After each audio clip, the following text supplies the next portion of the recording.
used to think fathers were supposed to protect their daughters, to stand behind them when the world got too loud, too cruel, too sharp. But mine sharpened the blades. It started with silence, the kind of silence that creeps in like fog. You don't notice it until you can't breathe through it. My father stopped calling, stopped showing up to family events where I was present. When I'd visit, he'd say he was busy or tired. His eyes avoided mine like I was a burden he accidentally invited into his life. At first, I thought I'd done something wrong. Maybe I'd disappointed him somehow. I went over every memory like a forensic analyst. Did I forget his birthday that one year? Did I choose the wrong college? Did my choice to major in fine arts instead of accounting embarrass him? But no, none of it made sense. It wasn't until my cousin Tessa got engaged that the real blow landed. I was sitting at her engagement dinner, sipping wine and making small talk, when Aunt Maureen leaned over and whispered, "Your dad mentioned you won't be in the will anymore. Thought you knew." The room spun. I excused myself, barely holding back the tears as I locked myself in the bathroom. My father had never told me, never warned me, just quietly, brutally, erased me. The next morning, I called him. "Dad, is it true?" I asked, voice shaking. "What's true?" His voice was cold. "That I'm not in your will." He was silent for a moment. Then, almost lazily, he said, "Well, it wouldn't make much sense, would it?" "What are you talking about?" I asked. He sighed. "Look, it's complicated. You're not biologically mine. Your mom told me years after the fact. I just didn't know how to deal with it, so I didn't." The words hit me like bricks. I'd heard stories of paternity surprises, of DNA tests gone wrong, but never in my wildest fears did I think I was one of them. And what hurt even more was not that I wasn't his. It was that I'd always been. He raised me, taught me to ride a bike, gave me his old vinyl records when I turned 13, called me kiddo every morning before school. "I don't care about blood," I whispered. "I loved you. You raised me." "Love doesn't change biology," he said. "I'm leaving everything to Derek. He's my son." Derek, my half-brother, the golden boy who never wanted anything more than Dad's approval. And now, he'd have it all. I hung up. I screamed into my pillow. I cried until my chest ached. Then I got up. If love didn't matter to him, then neither did legacy. He gave me nothing. I'd give him something back, a gift he'd never forget, a gift he'd regret for the rest of his life. I went back to my apartment that night with a shattered soul and a vengeance quietly blooming in my chest. My childhood photos lined the hallway, pictures of me on his shoulders at the zoo, of us laughing at a camping trip, of the birthday cake he helped me bake when I turned 10. And now, all of it felt like fiction. How could someone pretend for 30 years? Or worse, had I pretended to believe I ever mattered? I sat on the floor in the dark for hours, not crying anymore, just thinking, remembering, rewriting. Because if he could rewrite history by erasing me from his will, from his bloodline, then so could I, only better. I dug into the old boxes in my closet, the ones I hadn't touched in years. Inside were my sketchbooks from college, the business plan I once pitched to him, and he laughed off, and a folder labeled Linden Designs, my dream that he said would never pay rent. But here's the thing. I had made it pay rent. What he never knew, because he never asked, was that my little side hustle had grown.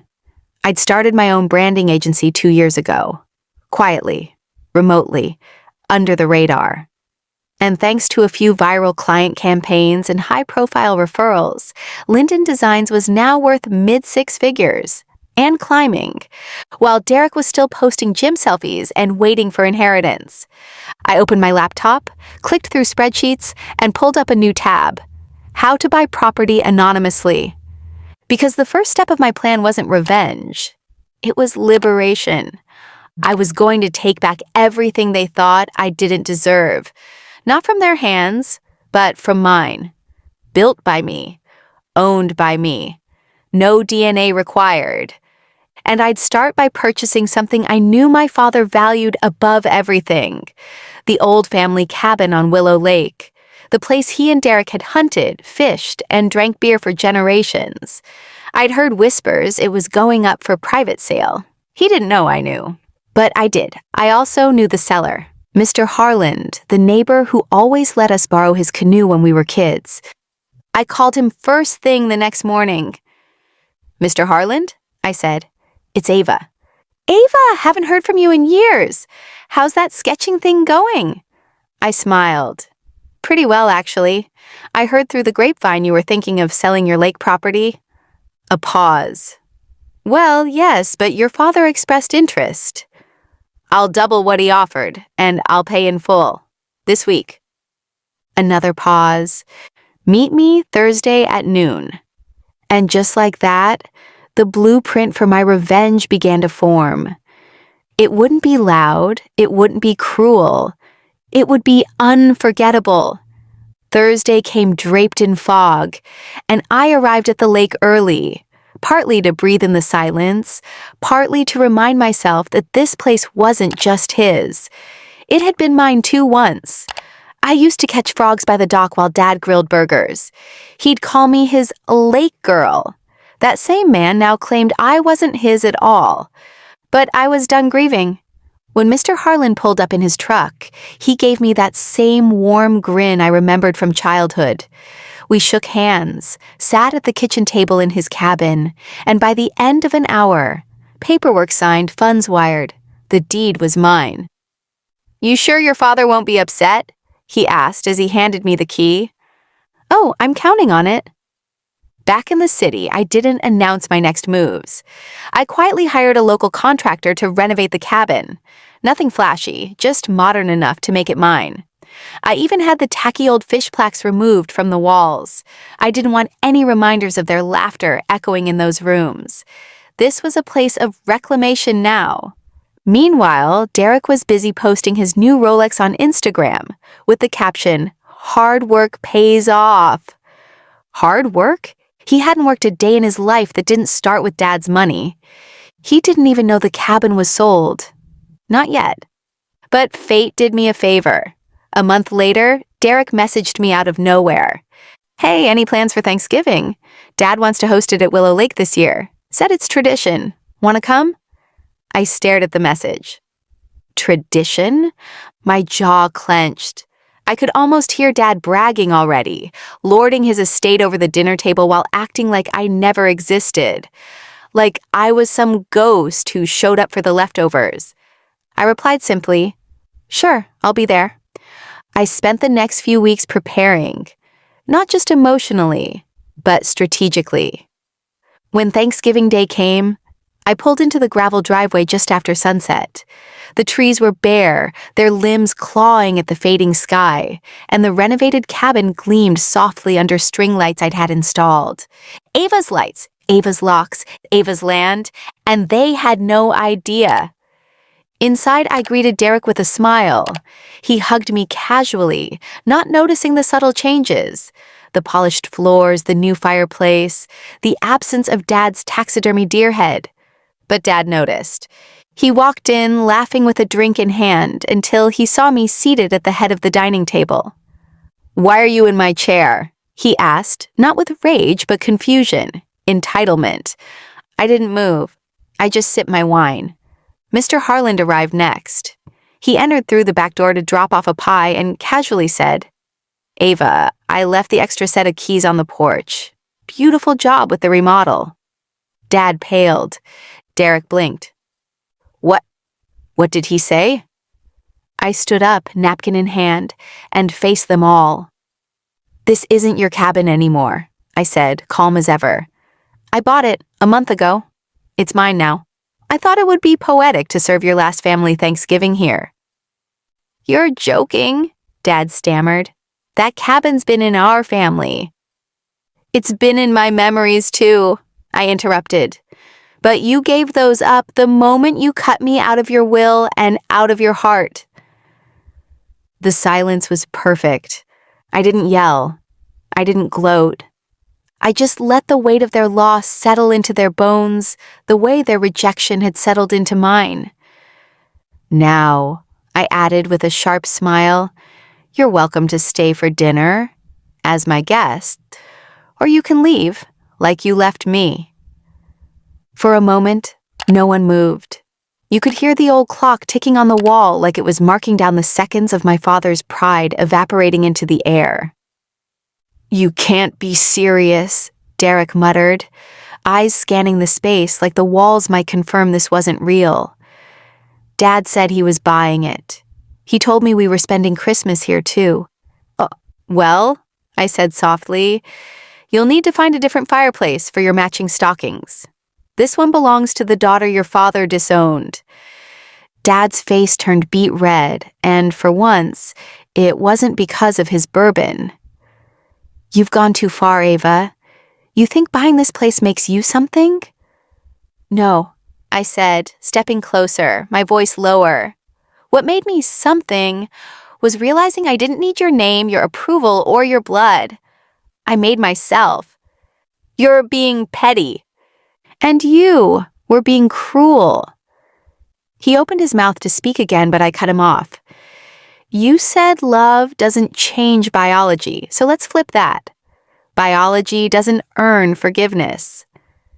Derek folded his arms. You're doing this just to hurt him. No, I said, turning to him. I'm doing this to finally stop hurting. The table was still full.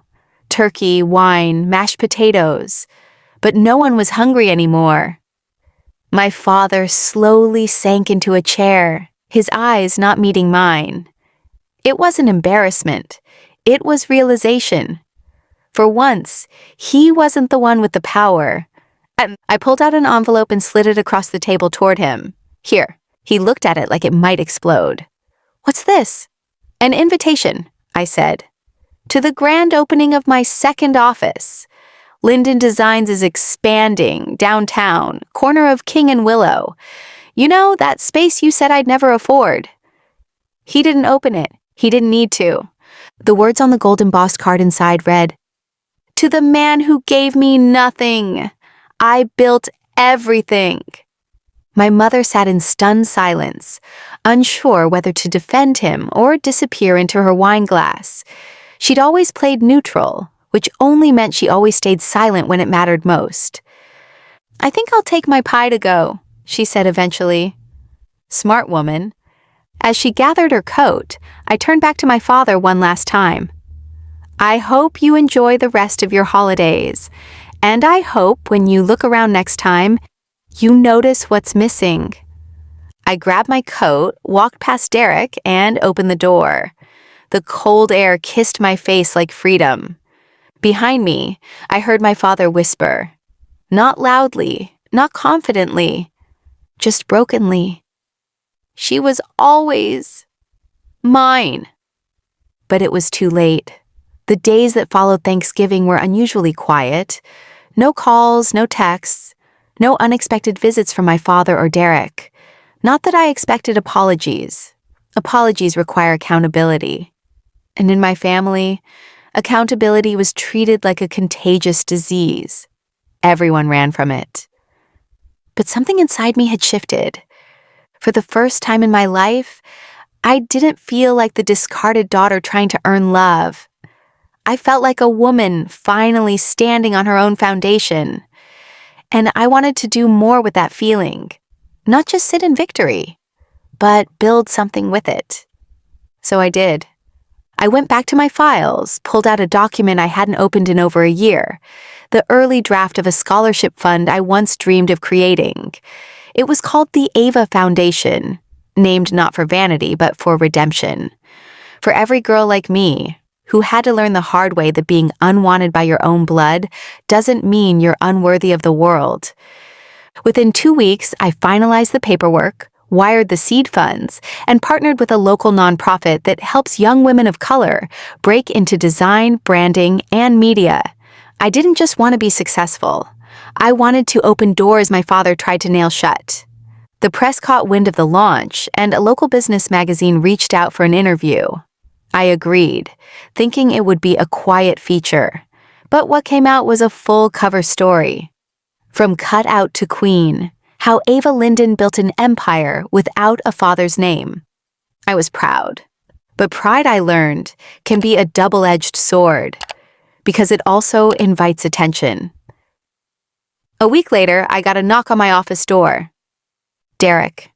I stared at him for a moment, stunned. He looked tired. Not gym selfie tired. Soul tired. "Can I come in?" he asked, eyes flicking nervously around the room. "I don't think you're here to admire my logo wall," I said, stepping aside anyway. He sat across from me in silence for a while, as if the words were bricks he had to force up one at a time. "Dad's sick," he finally said. "Liver failure. They say it's bad." I felt something in my stomach tighten. Not sympathy, but that old ache of habit. The part of me that still wanted to care, still wanted to be a daughter. "He didn't tell me," I replied. "He won't talk to anyone," Derek said, "except he did something weird. He changed the will again. Asked me to bring you a copy." He reached into his bag and pulled out a sealed envelope. I didn't take it. "You already got everything?" I said. "I didn't know he was sick when he told me you weren't his daughter," Derek said quietly. He was drunk, angry, but I don't think that was the whole truth. I narrowed my eyes. "What are you saying?" He swallowed hard. "I'm saying, maybe it's not that you weren't his daughter. Maybe it's that you weren't just his daughter." That didn't make sense. Until he added, "Mom had an affair with your real dad, but Dad knew. He found out when you were a baby. He chose to raise you anyway, until something broke." The air shifted. I stood, heart racing. "Get out." "Ava, I'm just..." "Get out." He left the envelope on the table. I didn't look at it for hours. But when I finally did, the name inside the will wasn't Derek's. It was mine, and next to it, a handwritten letter. "I never stopped loving you. I just didn't know how to love through the shame. I was supposed to protect you. Instead, I became what hurt you most. If this reaches you, I hope it's not too late to say, you were always mine, in every way that mattered. Dad." I stared at the letter until the ink blurred from my tears. My hands trembled, but not from sadness, from the sheer weight of every unanswered question that suddenly had a face, a timeline, a truth. He knew. All those years of silence, of colder shoulders, of disappearing affection. They weren't rooted in rejection. They were rooted in guilt.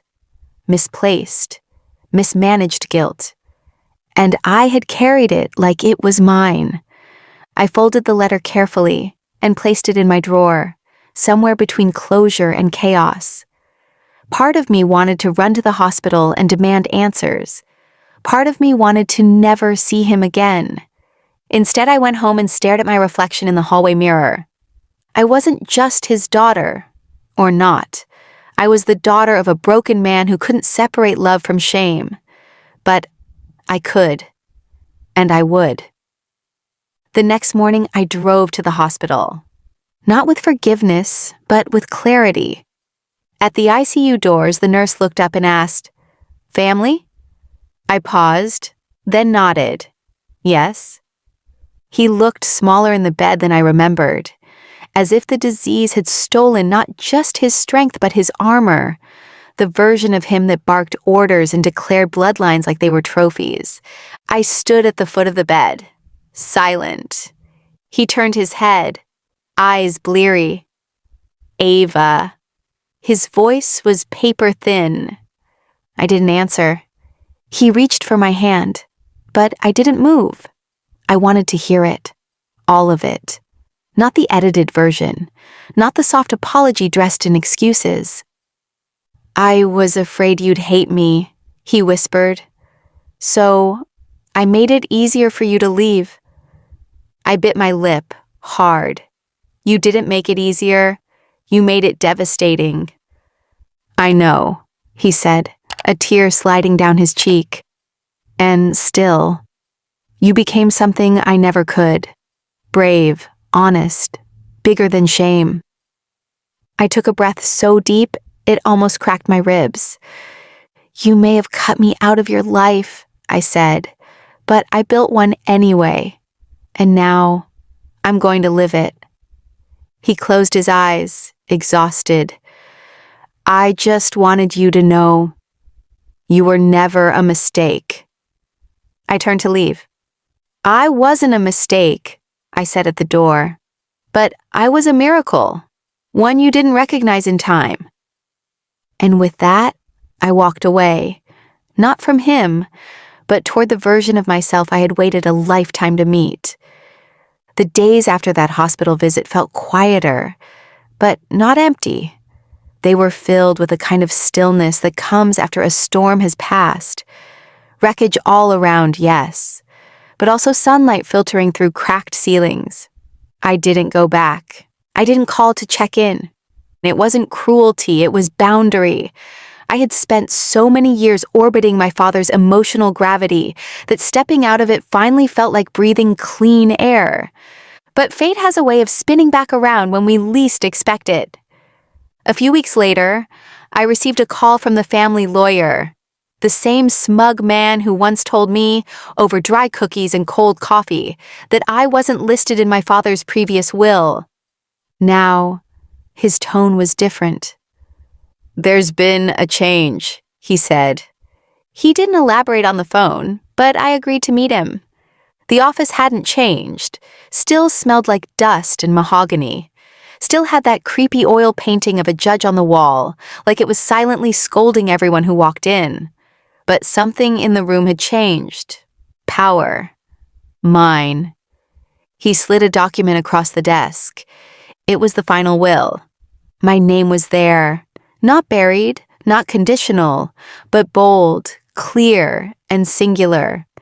My father had left everything to me. Not Derek, not the old church, not some cousin with a better last name. Me. The daughter he had denied, neglected, shamed, and ultimately recognized too late. I took the papers silently. The lawyer was clearly confused, as if expecting outrage or disbelief. But I had no more room for shock. Grief, maybe, but not surprise. When I got home, I sat at my desk and opened my laptop. I didn't celebrate. I didn't pour a drink. I got to work. I called a firm that handled philanthropic real estate. I outlined a plan. The estate? I wouldn't keep it. I wouldn't sell it for profit either.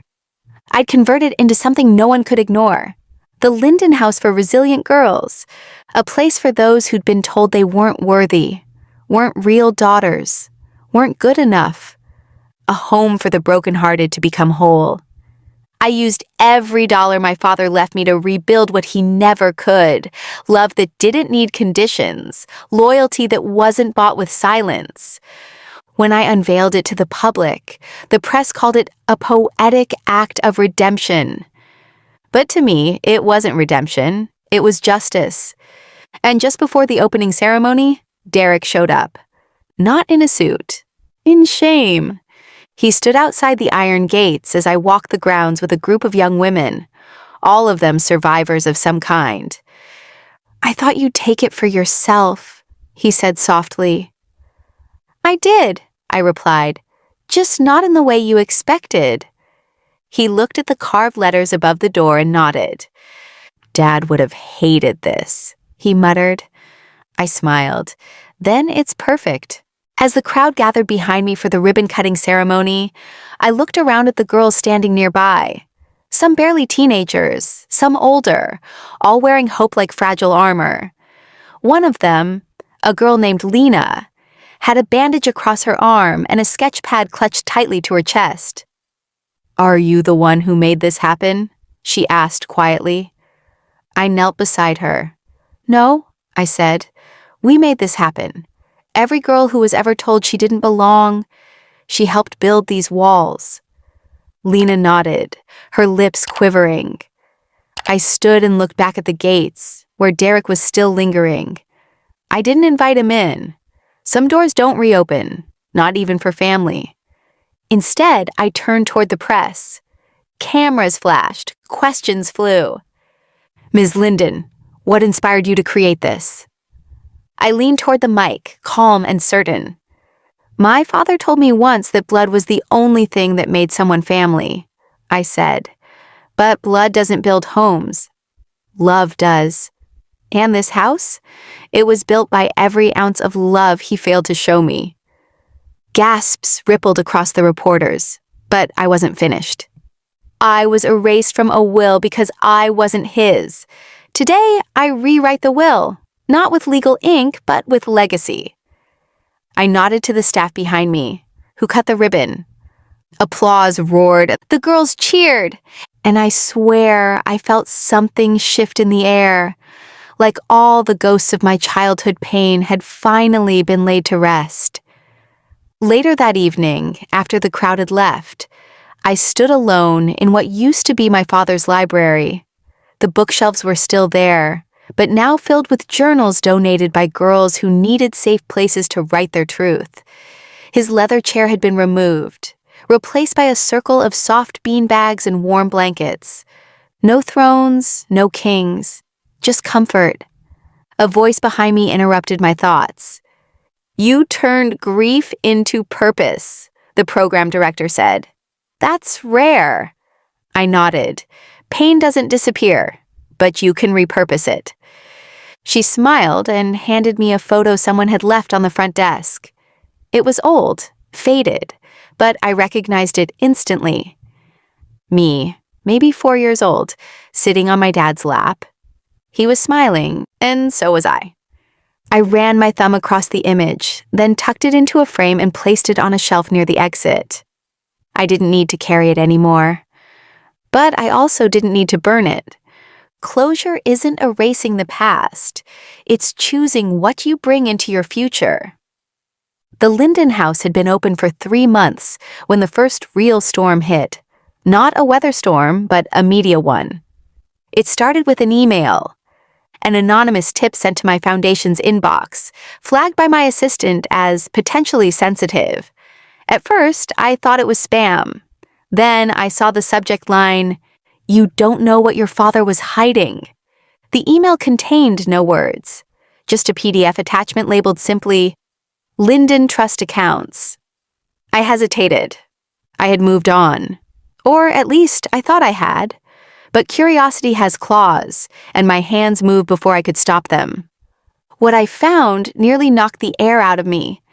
My father hadn't just left me everything in his final will.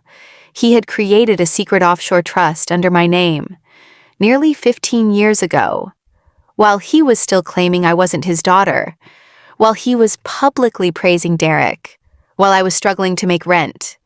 There were deposits, large ones, hundreds of thousands, almost 1 million in total, all hidden.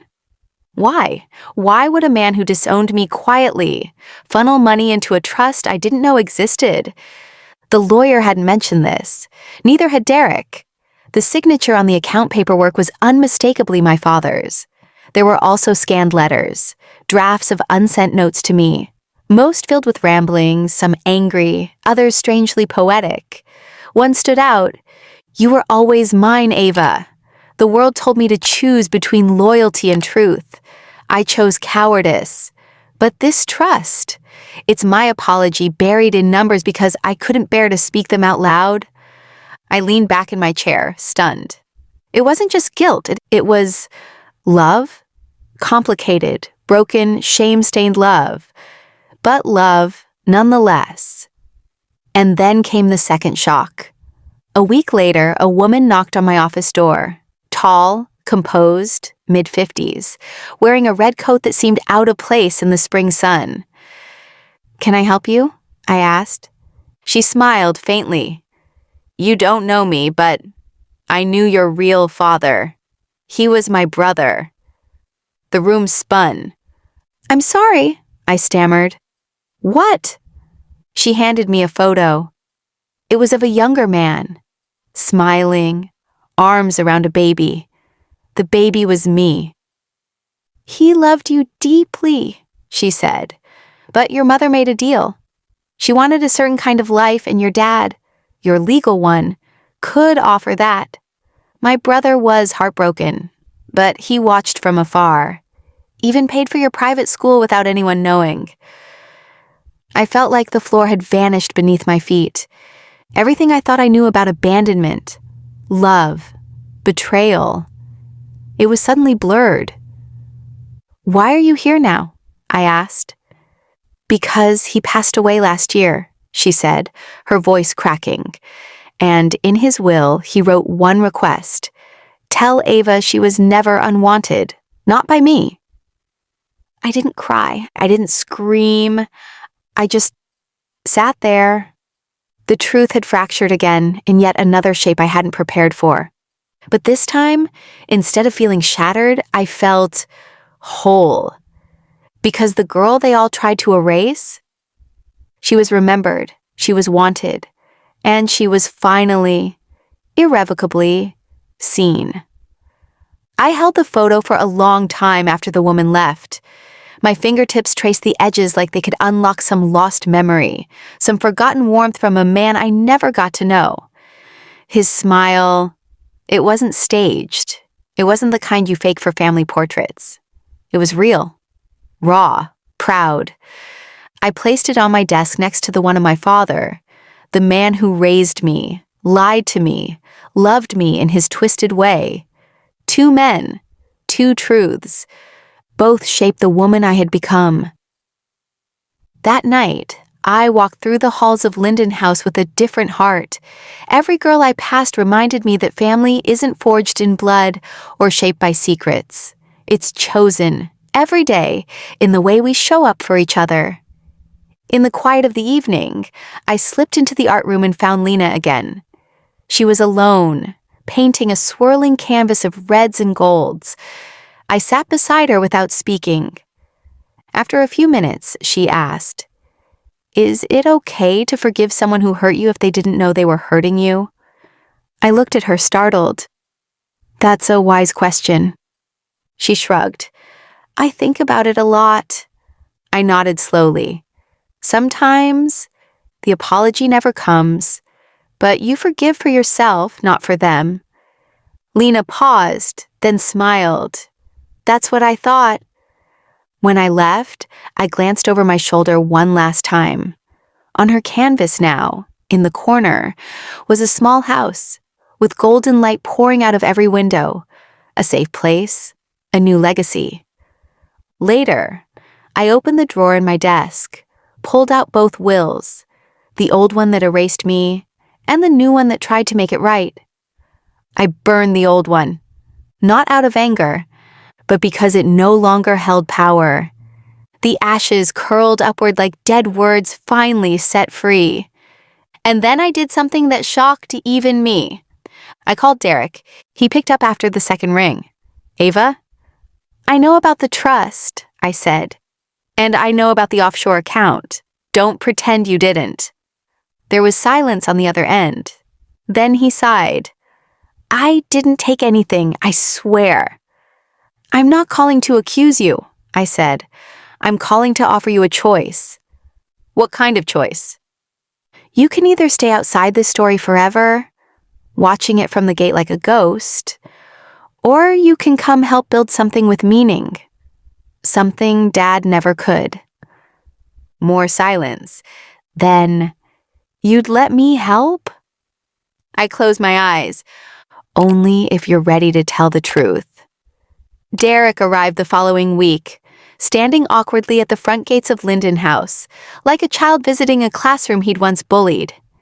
He looked older, not just in age, but in spirit, like the lies had weighed him down all this time, and now, without them, he wasn't sure how to walk straight.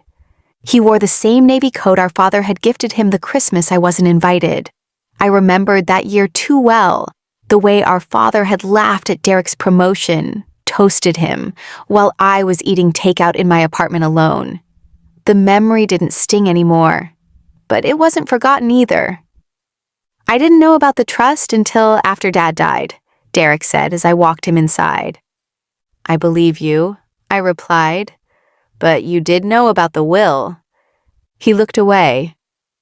I didn't write it, he said, but I didn't fight it either. I told myself maybe he had his reasons. Maybe you didn't want anything. I stopped walking. You told yourself that because it was easier than admitting he failed me. He didn't argue. We stepped into the common room. A few girls glanced up, wary at first, but when I nodded, they returned to their puzzles, journals, and quiet conversations. I want to help, Derek said. Not because I deserve a second chance. I don't. But because this is the first time I've seen something in our family worth protecting. I believed him. Not entirely, but enough. So I handed him a folder labeled Phase 2, Expansion. It detailed plans to purchase an abandoned schoolhouse upstate and convert it into transitional housing for girls aging out of the system. You'll oversee this, I said. Every brick, every permit, every decision. Run it through me. He flipped through the documents in disbelief. You're serious? I nodded. Accountability isn't just saying sorry, it's building something better. And he did, slowly, clumsily, but sincerely. As weeks passed, I watched Derek transform from an echo of our father to a man trying, really trying, to be different. He listened when the girls spoke. He took notes.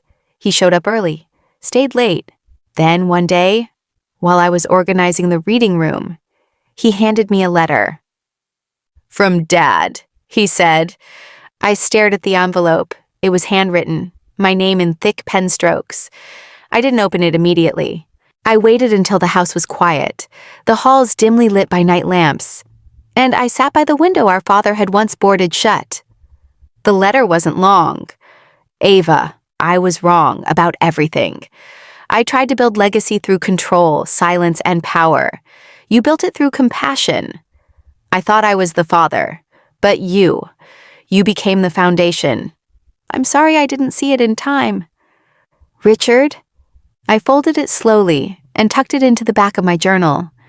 Not because I needed his validation, but because it proved that even the most broken man can, in his final moments, see clearly, even if too late. It was a rainy Thursday when I got the call. Ms. Linden, it's the zoning board. You need to come down here. Immediately. I didn't even ask why. My instincts knew. Something was wrong. By the time I arrived at the county office, Derek was already there, pale, standing off to the side like a scolded child. His hands were shoved deep into his coat pockets, his shoulders hunched. He couldn't meet my eyes. What's going on? I demanded. The official at the desk didn't mince words. The schoolhouse you're converting, it's been flagged for demolition. The original permits weren't filed correctly, and someone reported it as an abandoned hazard. My heart stopped. But we've been working with the city on this for months. She slid a folder across the table. This is the anonymous report. Came in last week, with photos, records, and a signed statement. I opened the folder and saw Derek's signature. The world fell quiet. Tell me this is a mistake, I said, my voice barely audible. Derek finally looked at me. His eyes were wet, not with guilt, but shame. I panicked, he said. There was a deadline, and I thought if I flagged it, I could stall everything, buy more time to fix the paperwork. You sabotaged your own project, I whispered. The one meant to help those girls. You'd rather destroy it than admit you were behind schedule? It wasn't like that, he said. I thought I could control the narrative. I laughed, a short, bitter sound. Like father, like son. He flinched. I stood up and faced the zoning officer. We'll correct the permits. We'll refile every single form if we have to. But don't stop this project, please." She hesitated. "If you can prove the paperwork is being actively corrected by the end of the week, we'll postpone the demolition order." I nodded. "We'll do it." That night, I didn't go home. I stayed at Linden House, poring over legal forms and floor plans. Staff brought me coffee. The girls left sticky notes with encouraging messages on my office window. One note read, "You saved us. Now let us help save you." By dawn, the binder was complete, flawless, every detail aligned. But I didn't hand it to Derek. I gave it to Lena. "You're going to present this to the zoning board," I told her. "You're smart, you're steady, and you have a stake in this future." Her eyes widened. "Me?"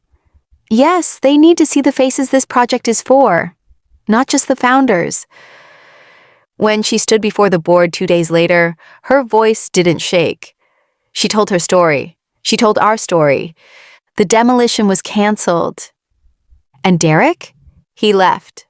Not in anger, not in shame, just quietly, with a handwritten note that read, "Ava, I see now why it was never about me.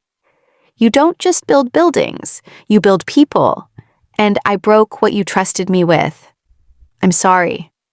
I hope one day I can come back, not as your brother, but as someone worthy of standing beside you." I folded the letter and added it to the same journal where Dad's apology lived. Another truth, another ghost released. Weeks passed. The schoolhouse construction resumed, stronger than before. Lena became my shadow, soaking up blueprints and budgeting lessons like they were gospel. The girls called her Mini Ava, and she pretended to be annoyed, but I saw the pride behind her grin. The house buzzed with new life. Art from the girls hung in the hallways. We'd just launched a weekend mentorship program where former residents returned to guide new ones. One evening, I stood in the backyard and watched as 3 of our girls taught a group of volunteers how to build planter boxes from salvaged wood. It looked nothing like the world I was raised in, and everything like the world I wished I had. Then, out of nowhere, a letter arrived. Not by mail, by hand, delivered by an older woman with piercing green eyes and a cane. She walked straight up to the front porch and said, "I knew your grandfather. I need 10 minutes." I led her to the sitting room, unsure whether to brace myself for another hidden will or more family lies. But instead, she handed me an envelope and said, "He wrote this for you before he passed, but your parents never gave it to you." I swallowed the lump in my throat as I opened it. "Ava, I knew they'd never raise you right. I knew you'd grow up thinking you weren't wanted. But you were. By me. I saw your light from the moment you were born. I tried to fight for custody, but your parents shut the door on me. So I waited. I watched. I invested in your name quietly until the day you found your way back. What you've built here, this house, these girls, it's the future I dreamed of. I leave you not just with money, but with this truth. You were always the legacy, not the estate, not the name, you. Don't ever forget that." Tears blurred the words as I folded the letter gently and held it to my chest. So many of them, Dad, Derek, even Grandpa, had written apologies too late. But I had turned every too late into just in time. After that day, something shifted inside me. I reached out to local schools and churches, inviting troubled teens to workshops. We opened a grief garden in the backyard with a plaque that read, "For the things we lost and the strength we grew in their place." We hosted our first community dinner that spring. The girls cooked, neighbors brought pies. Elderly women helped stitch tablecloths with the girls' names embroidered in gold thread. As I looked around that night, music playing softly, laughter weaving through candlelight, I realized something profound. This was no longer just a place for healing. It was a home of becoming. And as I sat beside Lena, watching her beam with pride while giving a tour to a local journalist. I knew. My father cut me out of the will, but I had written a legacy he could have never imagined. I didn't ask for the attention, but sometimes, when you build something too powerful to ignore, the world takes notice. It started with a single article, Lena's interview with the local paper. They titled it, "From Forgotten to Founder, How One Woman is Changing the System." It went viral within a week. Donors started calling.